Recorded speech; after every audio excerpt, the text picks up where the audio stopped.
Dr. Ayers, this is your question. You'll have 2 minutes to respond.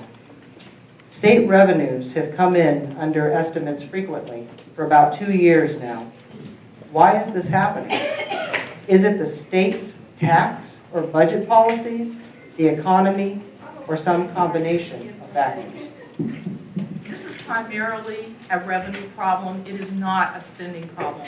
All of the problems that we have with our budget and these continued downgrades in our credit rating are all due to passage of that House Bill 2117 that occurred in 2012. We need to repeal that piece of legislation.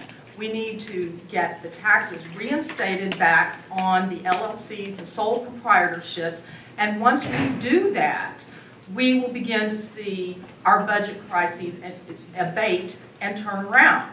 This is the problem. It is not the economy. We are not competing at the same level as all the other states around us, or even at the national level. While they are prospering, we are not. And that is solely due to the decisions that we have made here in Kansas. We can turn that around. We can repeal that legislation if we have enough votes to be able to override any vetoes. And that is primarily what I'm running on, is to get our house back in order, to get us back to fiscal responsibility, spending that is reasonable and prudent, and put our money back where it needs to be. Thank you. Dr. Ayers? Second is Mr. Patton. I'll draw your question, sir. Do you support the current method of judicial selection in Kansas, where a nominating commission of attorneys provides the governor a list of names and the governor chooses one? If you don't support the current method, what method do you support and why? When it comes to judicial selection, I'm somewhat flexible as long as we're moving in the direction of having more public input. The current system of selecting the judges, the perception of the public is that the lawyers have a lock on the system.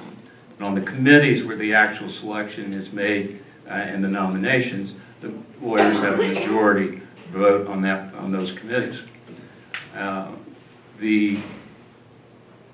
That perception, I don't think, is a good one, and that's kind of a public perception, that the lawyers have a lock, and it's considered,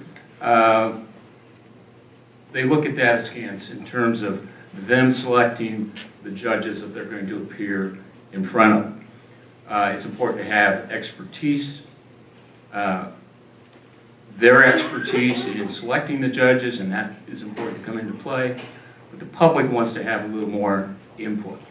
The second perception that's very important considering judges selection and how we go about doing that is the perception by a large part of the public that judges are making public policy. Judges should not be public policy makers. Judges should be impartial arbiters of conflict. That's their role in the republic. The public policy should be made by those folks that you elect to the legislature. And the more the judges get involved with making public policy, the more the public is concerned about how they're being selected. So what the word of advice that I would have for the bench and the bar would be to move to some kind of compromise where we could continue to have their expertise made available, but also increase public input. Thank you, sir. And for Senator Schmidt, I drew a goldfish. No, just kidding. It's a question. I'll Okay. answer that. Okay. That'll be a one-word question. Okay. Here's your question. Time begins after I complete it. Should there be a constitutional amendment prohibiting the courts from withholding funding from schools? Well, thank you for that question. We did have that proposed, I think, something similar to that in the special session.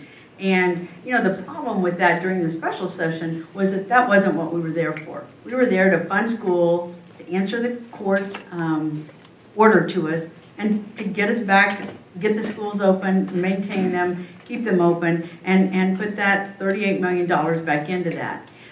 I think that the court, I don't always agree with what the Supreme Court does with their opinions, but their job is not to please me as a constituent or as somebody that lives in Kansas. Their job is to make sure that they are following the law and to make sure that the legislature and the funding mechanisms that we have are following the law. So I don't think that we need a constitutional amendment to do that. I've not voted for those in the past, and I can't see myself voting for them now. I think that they are, the nominating commission is a fine way to do it, that the judges, if we wanted to change it the way the governor would like to have it changed, it would go to the way that the federal system is with the President Obama. And that's not working out so well right now. So I think that it's fine the way it is, and I would not support a constitutional amendment to do that. Thank you. Let's give them a round of applause because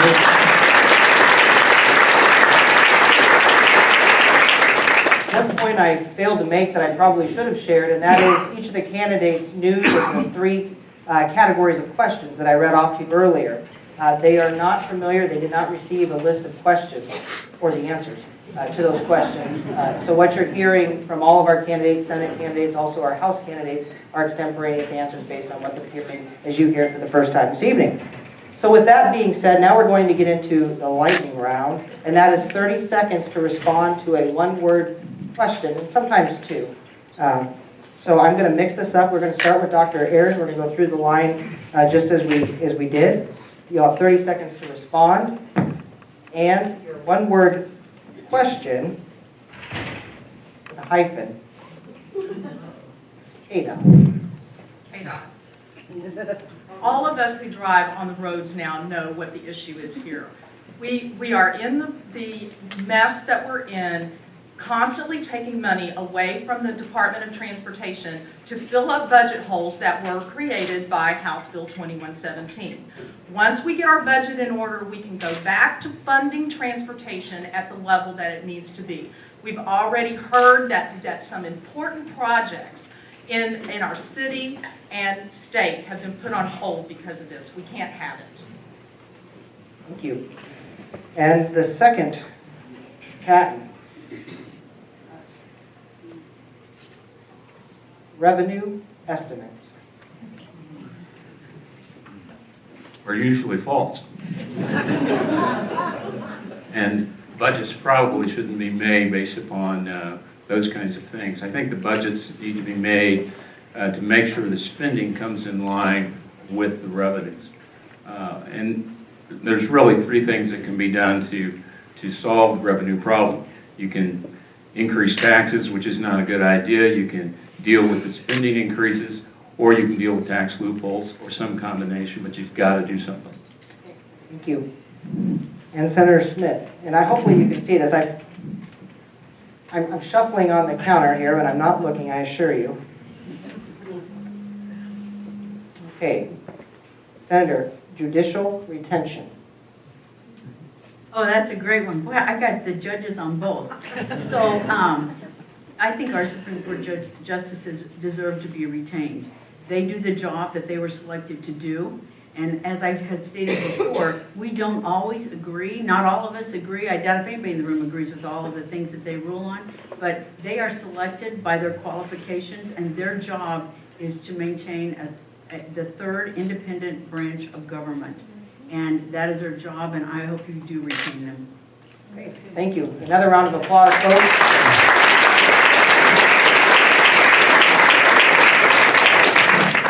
And now we get into the last portion here.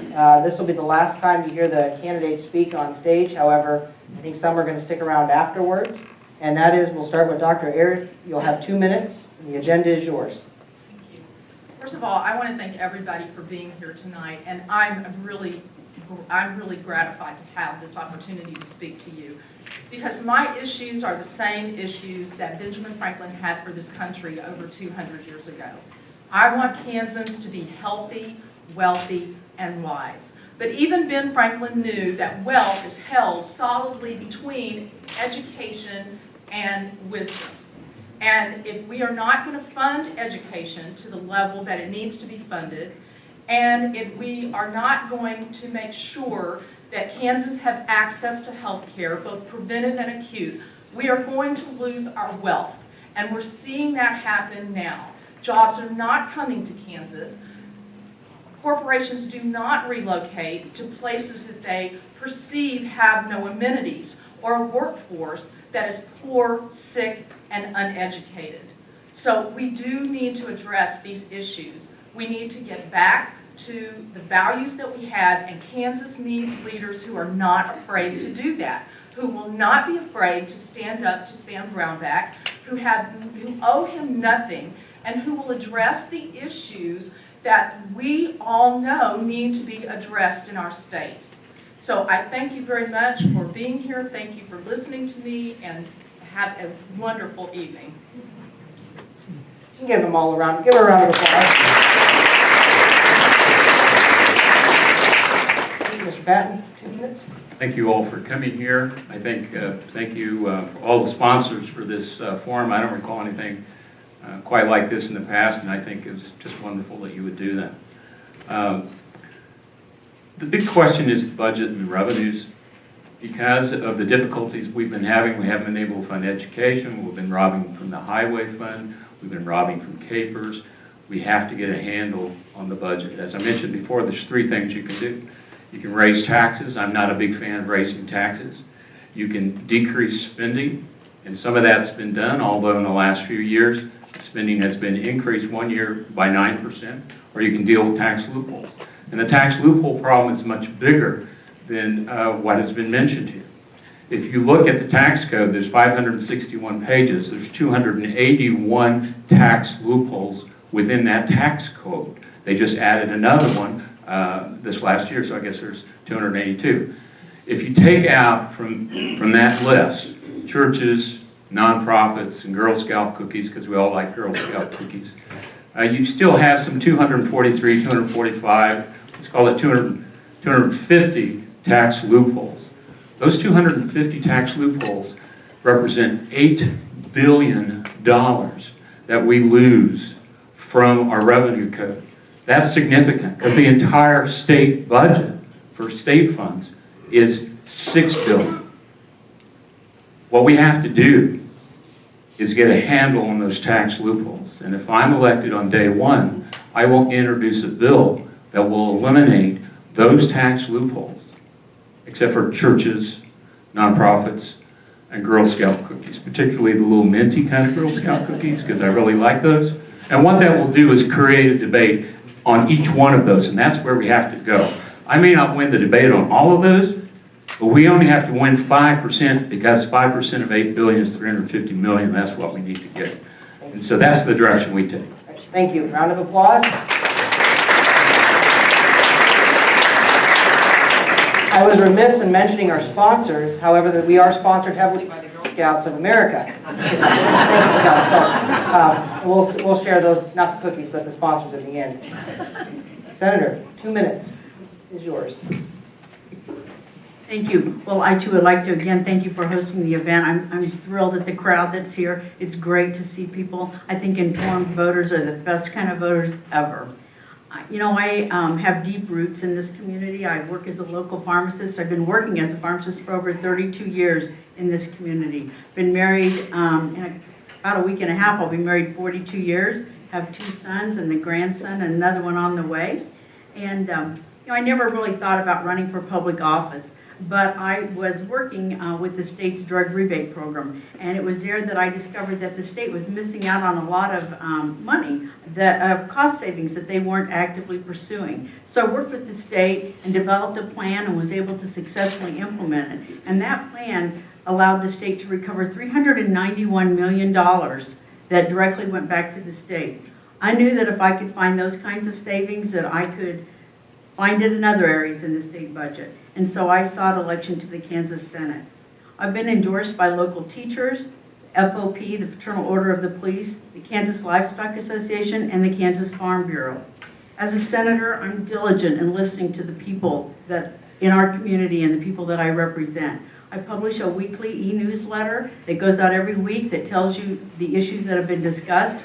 Always tell you how I voted, and I will always tell you why I voted. A lot of people come back and say how all the money they brought back to their community and never say that they never voted for the bill. I think you deserve that. My door is always open, and I have never, ever forgotten who I worked for. I believe in Kansas. I believe in the good, hardworking people of our community who make this state a great place to call home. And I want that for children and grandchildren. I want them to be as proud of Kansas as I am. I sincerely appreciate the opportunity, and I would ask for your vote on August 2nd, or before if you want to go to the election office. Thank you.